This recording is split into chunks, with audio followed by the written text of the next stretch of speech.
नमस्कार। मैं इंजीनियर केवी सिंह आपको एक बार फिर से अम्बे ग्लोबल एकेडमी में स्वागत करता हूं। आज के वीडियो का जो टॉपिक है वो है स्पीड, वेलोसिटी एंड एक्सीलरेशन।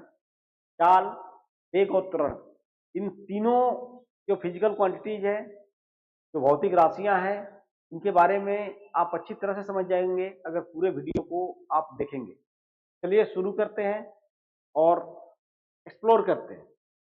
सबसे पहले गति क्या है, हम सबको पता है गति क्या है। तो किसी भी वस्तु के स्थिति में परिवर्तन समय के साथ अगर हो रहा है तो उसको बोलते हैं कि यह जो वस्तु है गतिशील है, गतिमान है कि नहीं। जैसे अभी ये वस्तु यहाँ है, थोड़े समय के बाद कहीं और चला गया, थोड़े समय के बाद कहीं और चला गया, तो हम ये बोलते हैं कि वस्तु गतिशील है। ठीक है, तो आप समझ गए होंगे कि गति क्या है। गति जैसे कि आप देख सकते हैं, फुटबॉल पैर से मारते हैं, गतिशील हो जाता है। समय के साथ उसकी जो पोजीशन है बदलती है।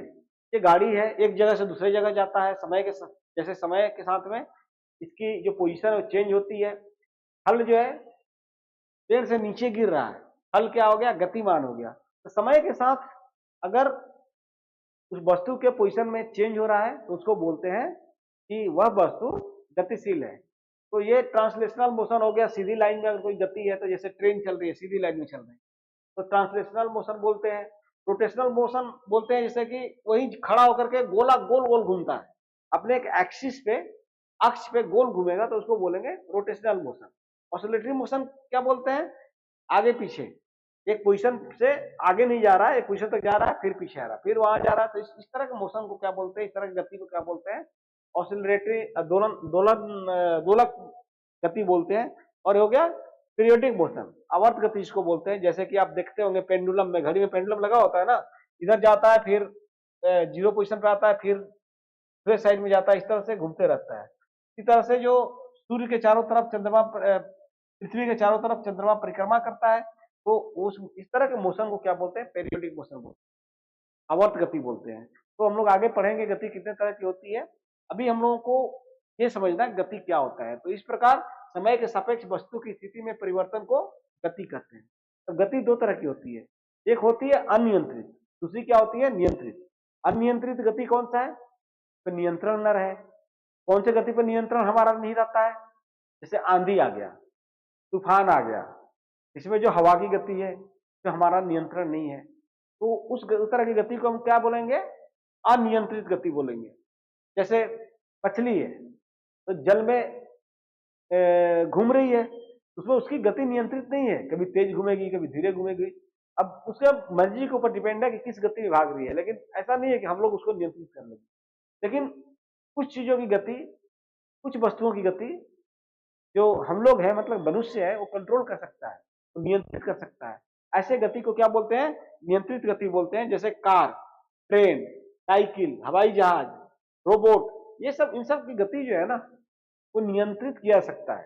नियंत्रित करने का मतलब है जिस गति से हम लोग चाहेंगे उस गति से वो वस्तु मूव करेगी, घूमेगी, गतिशील होगी।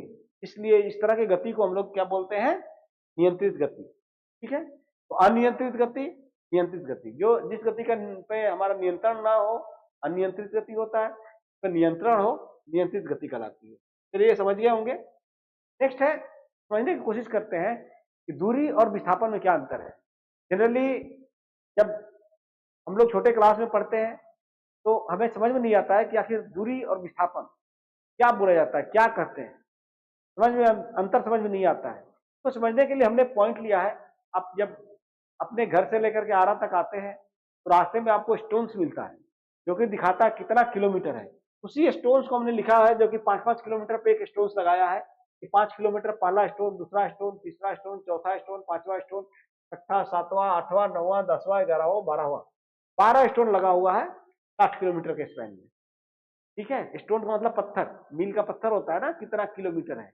तो इस तरह से 12 पत्थर लगा हुआ है। एक जो आदमी है वो चल रहा है, यहां से चला जीरो से, जिसको कि रेफरेंस पॉइंट बोलते हैं, निर्देश बिंदु बोलते हैं, जहां से वो चल रहा है, शुरू कर रहा है, चलना शुरू कर रहा है, वहां से चलना शुरू किया और यहां पे आ गया, इस पॉइंट तक, इस पत्थर तक आ गया, 60 किलोमीटर वाला जहाँ पत्थर लगा हुआ है वहां तक आ गया। अब यहां से वो फिर उसी लाइन पे इस पे आया, उसी लाइन पे फिर वापस जा रहा है। कितना गया, यहां तक गया।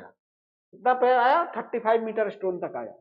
और फिर वापस जो है, अब तो कितना स्टोन पे आ गया, 25 किलोमीटर वाले स्टोन पे आ गया। इसका मतलब जीरो से ए पे आया, ए से फिर बी पे गया, बी से सी पे गया। जनरली होता है ना, अपने घर से गाड़ी से निकल रहे हैं, आ रहा है, काम किए, फिर से वापस रास्ते में गए, कहीं रास्ते में दुकान है चाय की, वहां रुक गए, दो जगह रुके। उसी तरह से बी और सी पॉइंट्स में रुका हुआ है। अब दो क्वेश्चन है कि जो यहां से जो शुरू किया है स्टार्टिंग पॉइंट से यहां तक आया है, ए पॉइंट तक आता आया है, फिर बी पॉइंट तक आया, फिर सी पॉइंट तक आया, तो टोटल कितनी दूरी तय किया? तो नेचुरली सबसे पहले 60 किलोमीटर 12वें स्टोन तक गया है, 60 किलोमीटर की दूरी तय किया है, 60 किलोमीटर तक, तो 60 किलोमीटर प्लस अब यहां से फिर वापस कितना आया, 35 किलोमीटर वाले स्टोन पे आया। ये जो किलोमीटर वाला पत्थर लगा हुआ है वहां पे आया 35 किलोमीटर। इसका मतलब यहां से यहां तक कितना दूरी तय किया, 60 किलोमीटर माइनस 35 किलोमीटर, यहां तक आ गया ना। 60 किलोमीटर वाले स्टोन पे था, अब इधर आया 35 किलोमीटर वाले स्टोन। इसका मतलब यहाँ पे उसने 25 किलोमीटर का और स्पैन दूरी तय किया। उसके बाद कितना, फिर बी से सी पे आया। अब कितना दूरी तय किया, यहां से 35 से 25 तक, 35 किलोमीटर वाले स्टोन से, पत्थर से 25 किलोमीटर वाले पत्थर तक कितना दूरी तय किया, 10 किलोमीटर। टोटल कितना हो गया, 95 किलोमीटर। मतलब कि दूरी जो तय किया वो ओ से ए तक 60 किलोमीटर, ए से बी तक 25 किलोमीटर, और बी से सी तक फिर 10 किलोमीटर वापस जा रहा है। तो इस तरह से टोटल दूरी कितना तय किया, 95 किलोमीटर। अब हम लोग विस्थापन की बात करेंगे कि आखिर विस्थापन किसको कहते हैं। विस्थापन जो है ओरिजिनल पॉइंट से, रेफरेंस पॉइंट से, स्टार्टिंग पॉइंट से अभी जिस पोजीशन में वो वस्तु है तो बोलते हैं, क्या बोलते हैं, विस्थापन। तो अब वो इंसान यहां से चल करके फिर अभी किस पोजीशन में है, सी पोजीशन में है। तो अभी विस्थापन कितना हुआ यहां से यहां तक, यहां से देखने पर अभी आदमी की फाइनल पोजीशन कहाँ है, सी पे है। तो विस्थापन क्या हो गया, यहां से सी की जितनी दूरी है वही विस्थापन हो गया। इसका मतलब विस्थापन कितना कितना हो गया, 25 किलोमीटर, 25 किलोमीटर। तो इसलिए विस्थापन लिखा हुआ है। विस्थापन या डिस्प्लेसमेंट कितना हो गया, 25। तो आशा है आप समझ गए होंगे विस्थापन क्या है। उदाहरण के लिए एक और उदाहरण लेते हैं। एक आप ये यहां से चले, ये इस तरफ चले, तो कौन सी दिशा है, उत्तर की तरफ। और फिर जो है आप कहां चले, आप इस साइड में चले, पश्चिम की तरफ। फिर जो है यहां चले, यहां 20 किलोमीटर गए, फिर 5 किलोमीटर गए, और फिर जो है आप जो है वापस आए, या 10 किलोमीटर चले, फिर वापस इसी पॉइंट पे आ गए।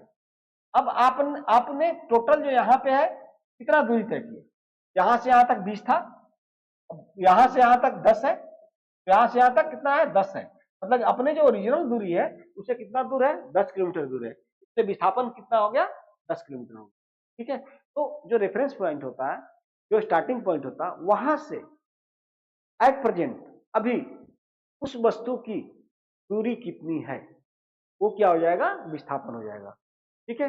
मान लीजिए कि आप पूछिएगा कि सर अपने घर से चले और आ रहा है, काम उम कर करके फिर अपने घर में पहुंचे, तो मेरा विस्थापन कितना हुआ, विस्थापन कितना हुआ, जीरो हुआ। क्योंकि आप जहां से चले थे वहीं से पहुंच गए, विस्थापन जीरो ही होगा ना।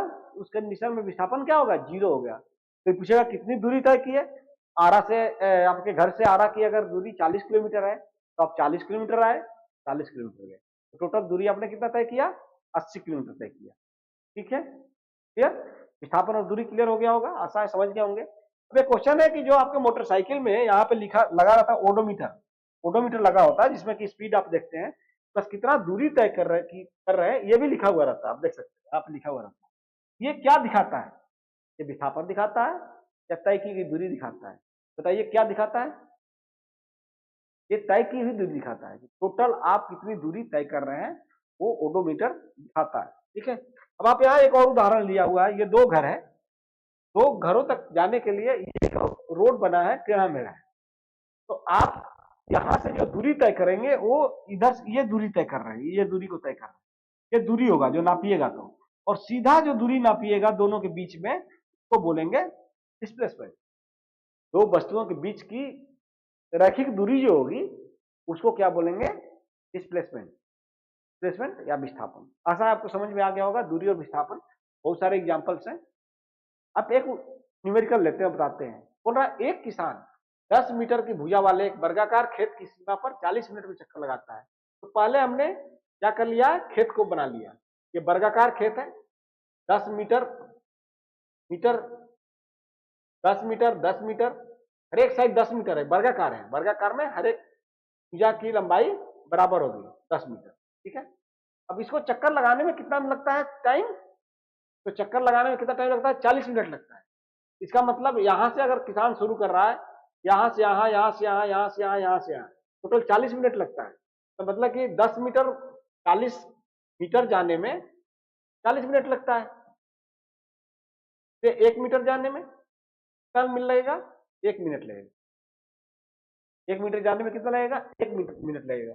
तो इसलिए आप देख सकते हैं यहाँ पे 10 मिनट लग रहा है और यहाँ पे कितना लग रहा है?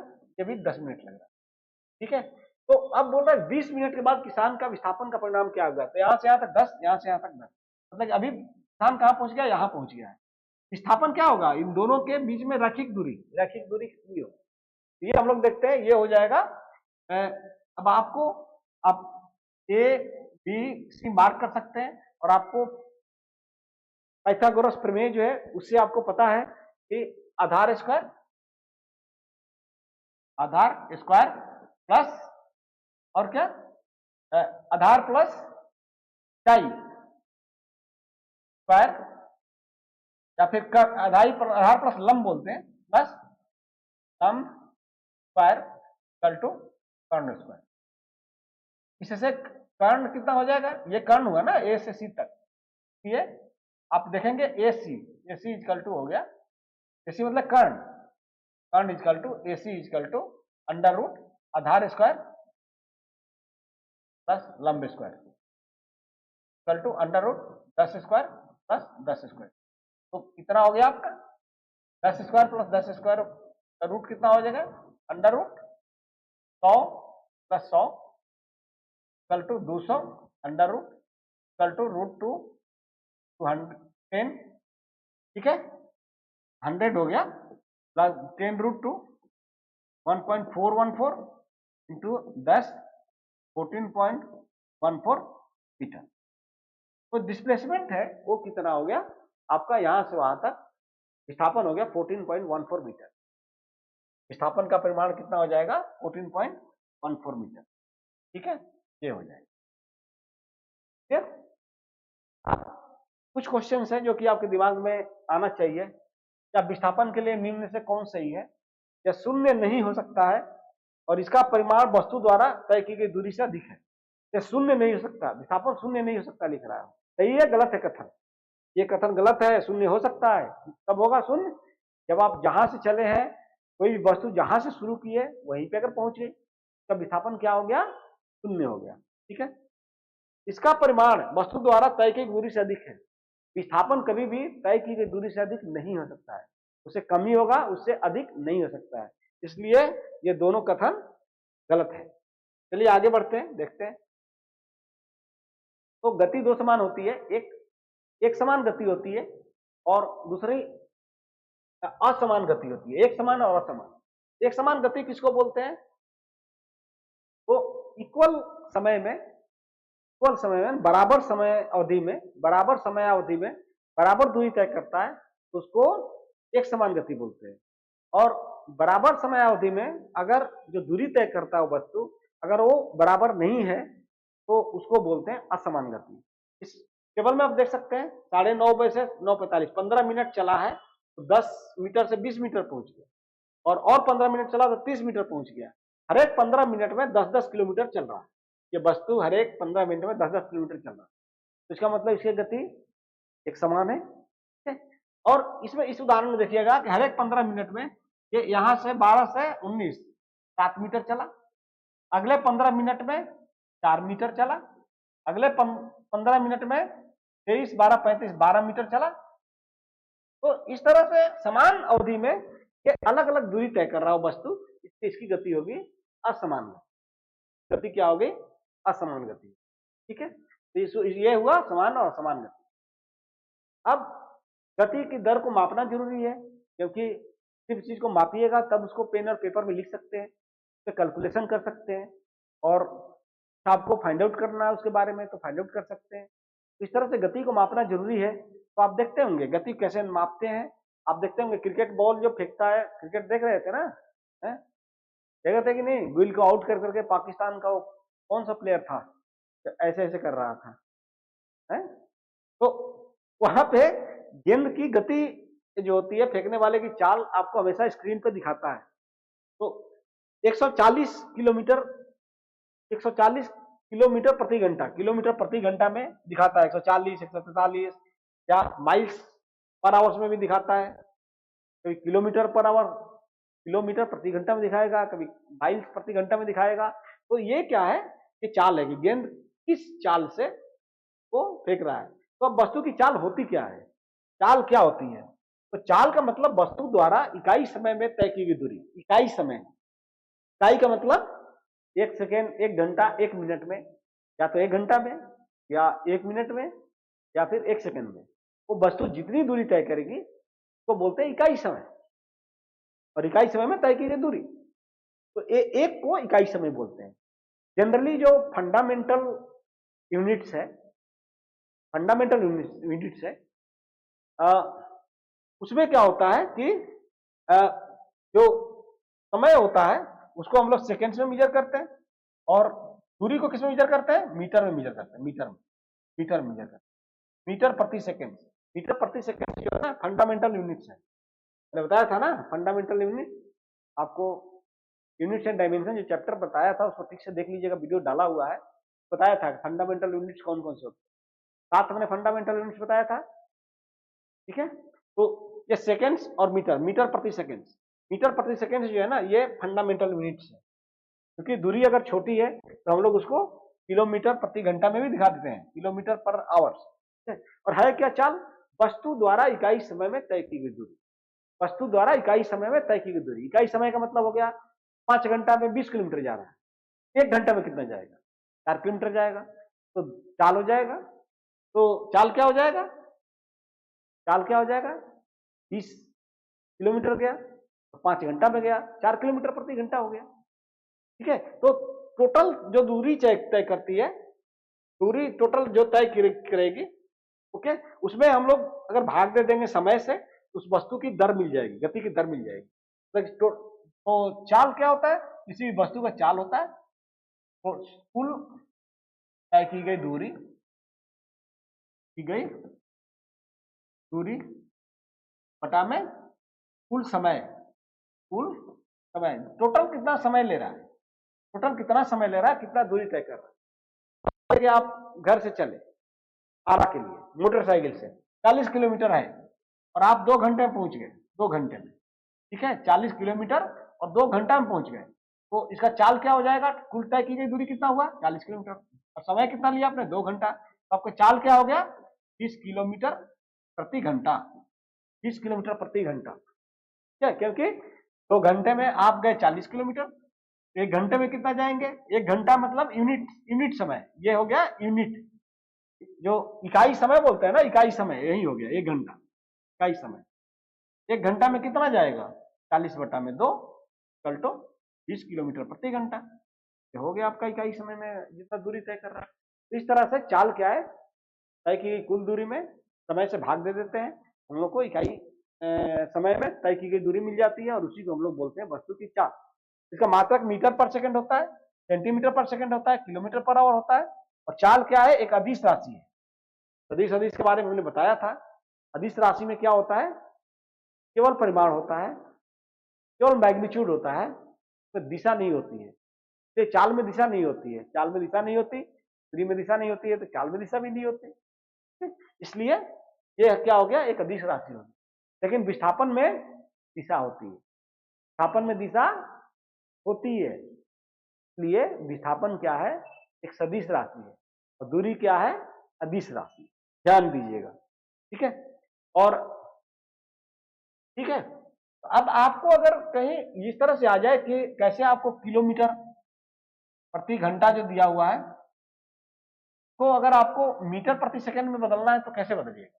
मीटर प्रति सेकंड में। तो किलोमीटर को अगर मीटर में बदलना है, आपको क्या करना पड़ेगा?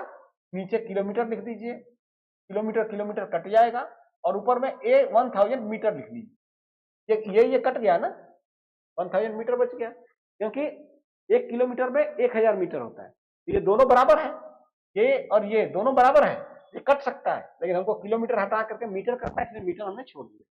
अब नीचे आवर्स है, आवर्स को कटाना है, आवर्स को ऊपर लिख दिए, घंटा को ऊपर में लिख दिए, और नीचे हम लोग क्या करेंगे? सेकेंड्स हम लोग को करना है, 3600 सेकेंड्स लिख दिए। अब ये कट गया, 1000 मीटर बटा में 3600 सेकेंड्स इक्वल टू हो गया, ये कट गया 5/18, 5/18 मीटर प्रति सेकंड। तो ये जो 1 किलोमीटर प्रति घंटा जो है, प्रति घंटा इक्वल टू हो जाएगा 5/18 मीटर प्रति सेकंड। तो किलोमीटर प्रति घंटा में दिया है, तो 5/18 से अगर गुना कर देंगे मीटर प्रति सेकंड में हो जाएगा। और मीटर प्रति सेकंड क्या होता है? ये फंडामेंटल यूनिट्स है, मौलिक इकाई है। फंडामेंटल यूनिट्स का मतलब मौलिक इकाई। चलिए आगे बढ़ते हैं और समझने की कोशिश करते हैं। अब देखिए, थोड़ा सा दिया हुआ है कि गति के बारे में थोड़ा दिया है कि आवश्यक नहीं है कि वस्तु की गति नियत हो। कोई जरूरी नहीं है कि गति कांस्टेंट होगी। गति जो है ना, कभी पता चला कि आप गांव से आ रहे हैं, हरिहरपुर से आ रहे हैं आरा तक, रोड खराब है, टाइम ज्यादा लगेगा कि नहीं लगेगा? तो पता चला 5 किलोमीटर चलने में बहुत ज्यादा टाइम लग गया,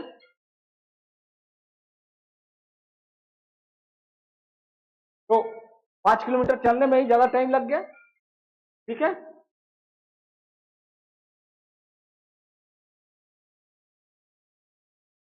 तो ये 5 किलोमीटर चलने में ज्यादा टाइम लग गया। नेक्स्ट है, अधिकतर अवस्थाओं में वस्तुएं, हाँ मैंने बात कर रहा था कि 5 किलोमीटर तक आए, आप यहाँ तक आए, ज्यादा समय लग गया।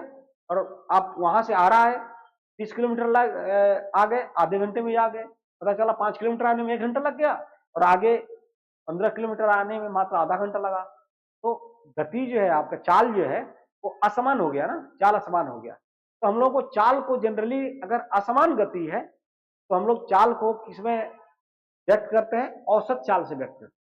औसत चाल से हम लोग व्यक्त करते हैं कि एक पॉइंट से दूसरे पॉइंट तक जाने में क्या आपका चाल रहा है।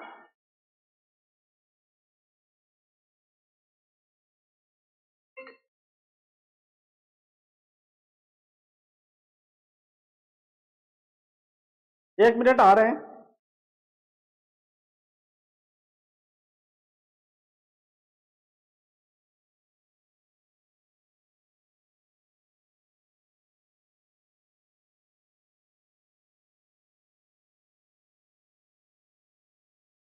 ओके, तो यह आवश्यक नहीं है कि वस्तु की गति नियत हो।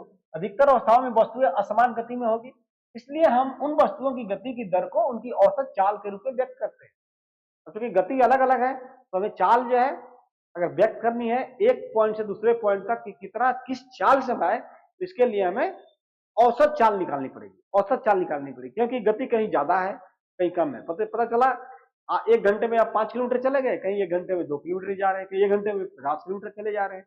इसलिए गति असमान होती है, तो वहां पे हम वस्तुओं की गति की दर को उसकी औसत चाल के रूप में व्यक्त करते हैं।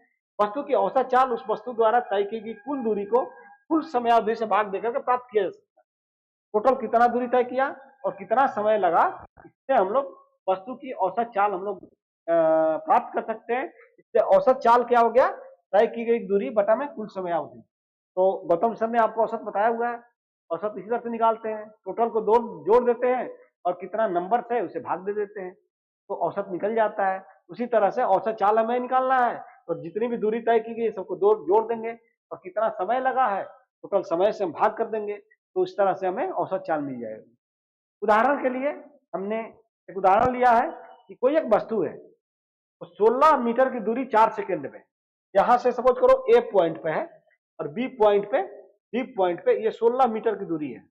16 मीटर 4 सेकेंड में तय कर लेना है, ठीक है। और फिर अगले 16 मीटर की दूरी 2 सेकेंड में तय करता है। उसके बाद वो यहां बी पे आने के बाद थोड़ा थक गया, बी पे आने के बाद थोड़ा थक गया और यहां से अगला 16 मीटर की जो दूरी है सी तक, 16 मीटर की दूरी है, तो तय करने में 2 सेकंड लग रहा है। थक नहीं गया और एनर्जी के साथ फिनिश कर रहा है, तो 2 सेकंड में ही अगला 16 मीटर की दूरी तय कर रहा है। तो बोल रहा औसत चाल क्या होगी। औसत चाल मैंने आपको क्या बताया, औसत चाल कुल दूरी तय कितना किया है, कुल दूरी कितना तय किया है, 16 प्लस 16 32 मीटर, और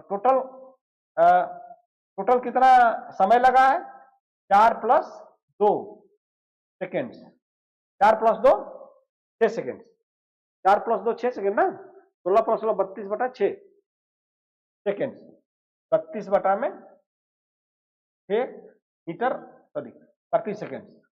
ठीक है, ये हो गया 3 और ये हो गया 16।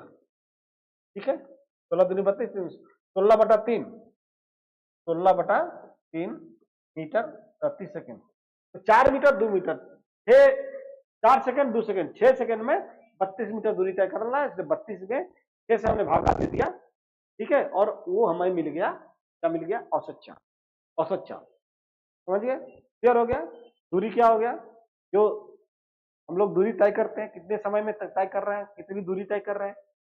ठीक है, अब चाल अगर हमको फाइंड करना है तो चाल जो होता है इकाई समय में, 1 घंटा में या 1 मीटर में या 1 सेकंड में दूरी तय करते हैं, उसको हम लोग चाल बोल देते हैं। इकाई समय में तय की गई दूरी क्या बोलते हैं, चाल करते हैं।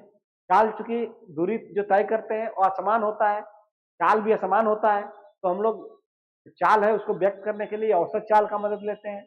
औसत चाल कैसे निकलता है, टोटल जितनी भी दूरी तय कर रहा है और उस दूरी को तय करने में कितना समय लगा, उससे भाग दे देते हैं, डिवाइड कर देते हैं, तो हमें क्या मिल जाता है, औसत चाल मिल जाता है। और इसी को हमने एक उदाहरण देकर के आपको समझा दिया।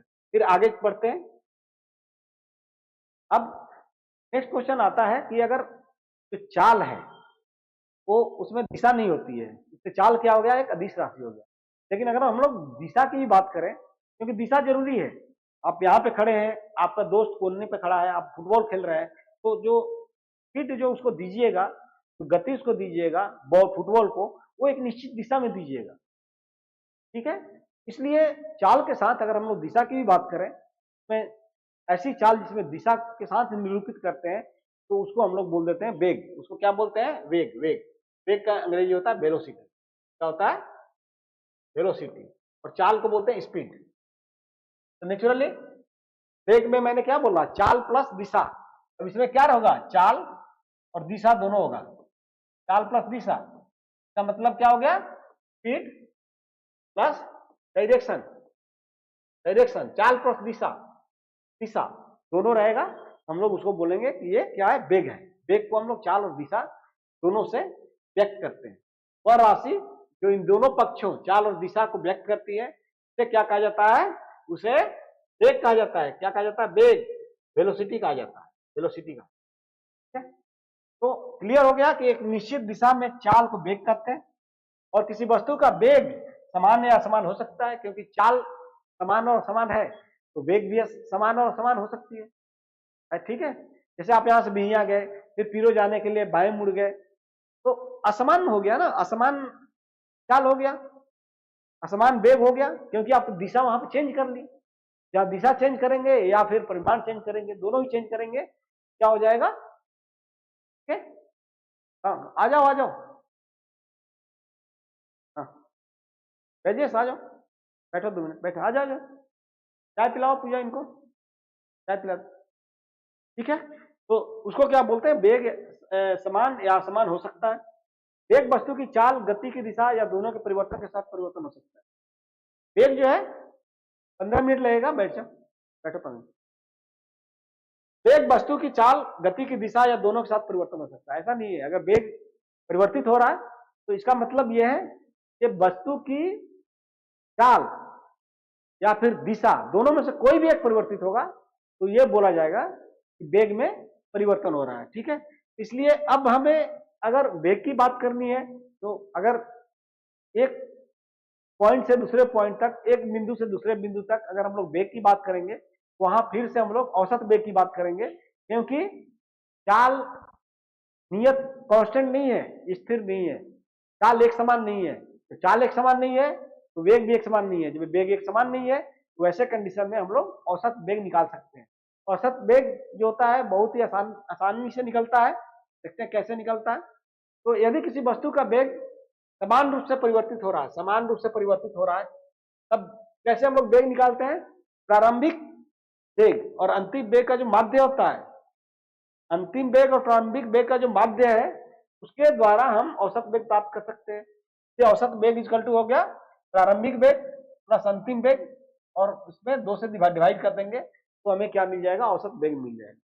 देखिए क्या है, दूरी की अगर हम लोग बात कर रहे थे, चाल की बात कर रहे थे, तो वहां पे कुल दूरी बटा में समय से भाग दे रहे थे, या कुल दूरी बटा में समय से नहीं भाग दे रहे हैं।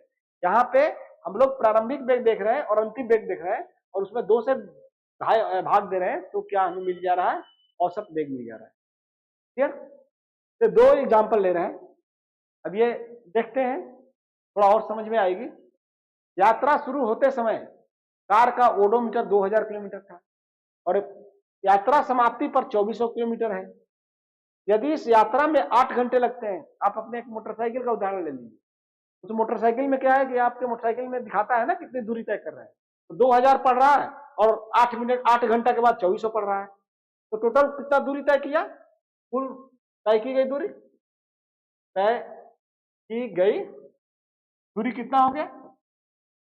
2400 माइनस 2000, क्योंकि ओडोमीटर पहले 2000 था, अभी 2400 पड़ रहा है, 400, ठीक है, कितना किलोमीटर। और टोटल समय कितना लगा? 8 घंटा लगा। समय कितना लगा? समय लग गया 8 घंटा, ठीक है। तो इसलिए अभी आपको औसत चाल कितना होगा? चाल इक्वल टू क्या हो गया? औसत चाल। औसत चाल कितना हो गया? मैंने बताया कुल दूरी बटा समय, कुल दूरी जितना भी तय किए हैं तो समय से भाग दे देंगे। कुल दूरी कितना तय की है? 400 किलोमीटर, और कितना समय लगा? 8 घंटे। तो कितना हो गया? 400 में 8 से अगर भाग देंगे तो 50 आ जाएगा किलोमीटर प्रति घंटा, ठीक है। तो ये क्या हो गया? औसत चाल हो गया। और अब ये बोल रहा है कि को अगर मीटर प्रति सेकंड में चेंज करना है तो कैसे करेंगे? किलोमीटर प्रति घंटा तो हो गया, अब मीटर प्रति सेकंड में चार्ज चेंज करने के लिए मैंने बताया ना 50 किलोमीटर घंटा प्रति घंटा। इसमें मैंने बता दिया क्या करना है, 1000 मीटर बटा में किलोमीटर कर दीजिए। दोनों एक ही चीज है ना, 1000 मीटर इक्वल टू किलोमीटर, तो ये तो कट गया, इसका कोई मतलब नहीं है। और घंटा में क्या करेंगे? इंटू घंटा ऊपर लिखेंगे क्योंकि घंटा नीचे है यहाँ पे, और 3600 सेकेंड्स लिख देंगे। तो घंटा घंटा कट गया, किलोमीटर किलोमीटर कट गया, तो आप जो है 50 गुने 5/18 हो जाएगा। अब आप कैलकुलेट कर लीजिए, मीटर प्रति सेकंड हो गया, तो भी आ रहा है मीटर प्रति सेकंड हो गया। तो इस तरह से हम क्या कर सकते हैं? औसत चाल को किलोमीटर प्रति घंटा या मीटर प्रति सेकंड में हम लोग निकाल सकते हैं। लेकिन ध्यान रखना है कि मीटर प्रति सेकंड क्या है? फंडामेंटल यूनिट्स है, फंडामेंटल मौलिक इकाई। मौलिक इकाई मीटर प्रति सेकंड ही है, लेकिन वस्तु चूंकि धीरे धीरे कुछ वस्तुएं घूमती है, इसलिए हम लोग किसमें दिखाते हैं? किलोमीटर प्रति घंटा में दिखाते हैं। किलोमीटर प्रति घंटा का मतलब स्लो मूव कर रहा है, इसलिए लाइट्स वगैरह की जो स्पीड है मीटर प्रति सेकंड में होता है। ओके, नेक्स्ट क्वेश्चन है कि उषा 90 मीटर लंबे तालाब में तैरती है, वह एक सिरे से दूसरे सिरे तक सरल रेखीय पथ पर जाती है। सरल रेखीय पथ मतलब कि ए हो गया, ये मान लो कि नदी की चौड़ाई होगी बी, और यहाँ पे जा रही है तैर करके, और फिर वापस आ जा रही है, उसी पॉइंट में वापस आ जा रही है। तो क्या पूछ रहे हैं कि उषा की औसत चाल और औसत वेग ज्ञात कीजिए। औसत चाल क्या हो जाएगी? 1 मिनट में 180 मीटर, 90 मीटर जा रही है, 90 मीटर आ रही है, 180 मीटर। चाल कितना हो गया? चाल कितना हो गया? 180 मीटर गई, और कितना टाइम लगा? 1 मिनट। 1 मिनट का मतलब 60 सेकेंड, 60 सेकेंड, ठीक है। और मीटर हो गया, मीटर प्रति सेकंड आ गया, ये क्या हो जाएगा? 3 मीटर प्रति सेकंड। क्लियर है? अब दूसरा क्या बोल रहा है कि आपको औसत वेग ज्ञात करना है, वेग ज्ञात करना है। वेग क्या होगा? वेग आपको पता है, वेग इक्वल टू क्या होता है? विस्थापन। विस्थापन वेग कितना होता है? विस्थापन। तय की गई दूरी नहीं, विस्थापन हो गया, विस्थापन बटा में समय। अब देखो उषा एक पॉइंट से चली है और जा करके नदी के उस पार फिर वापस वहीं पे आ गए, तो विस्थापन कितना हो गया? विस्थापन हो गया 0, क्योंकि विस्थापन क्या देखते हैं? जहां से वो शुरू की है उस पॉइंट से अभी दूरी कितनी है वस्तु की, जहां से चल लिया वहीं पे पहुंच गई, तो दूरी तो हो गया जीरो। ठीक है, वेग क्या हो गया यहाँ पे, 0 में समय इक्वल टू 0। तो विस्थापन क्या हो गया, 0। तो आज आपको समझ में आ गया होगा कि दूरी क्या होती है, विस्थापन क्या होती है, चाल क्या होता है, चाल अदिश है सदिश है, बताया ना चाल क्या होती है, उसका जो यूनिट है, मात्रक है क्या है चाल का, वेग किसे कहते हैं, वेग का मात्रक क्या है। वेग और चाल का मात्रक सेम होता है, ध्यान रखिएगा, लेकिन वेग क्या है, सदिश है कि अदिश है। वेग एक सदिश राशि है, क्योंकि वेग में क्या होता है, दिशा होती है। वेग में क्या होता है, दूरी के साथ में दिशा होती है, इसलिए वेग या फिर वेलोसिटी अंग्रेजी में बोलते हैं, वो क्या है, सदिश राशि है। ठीक है, और वेग इक्वल टू क्या होता है, विस्थापन बटा समय होता है, क्योंकि विस्थापन में क्या होता है, दिशा होता है। आपको पहले ही बताया कि विस्थापन क्या है, सदिश राशि है, और वेग भी क्या हो गया, सदिश राशि हो गया, दूरी क्या हो गया, अदिश राशि हो गया, चाल क्या है, अदिश राशि हो गया। और पहले ही वीडियो में बताया चुका हूं अदिश राशि क्या होता है, सदिश राशि क्या होता है। अदिश राशि वैसी राशि होती है इसमें केवल परिमाण होता है, केवल क्वांटिटी होता है, केवल मैग्नीट्यूड होता है, लेकिन सदिश राशि में परिमाण के साथ साथ दिशा भी होती है। तो आज के वीडियो में इतना ही। नेक्स्ट क्लास में हम लोग समझेंगे कि त्वरण क्या होता है, व्हाट इज एक्सीलरेशन, और उसको हम लोग कैसे एक्सप्लेन करते हैं। Thank you very much, thank you, मिलते हैं नेक्स्ट वीडियो में, थैंक यू। आजा।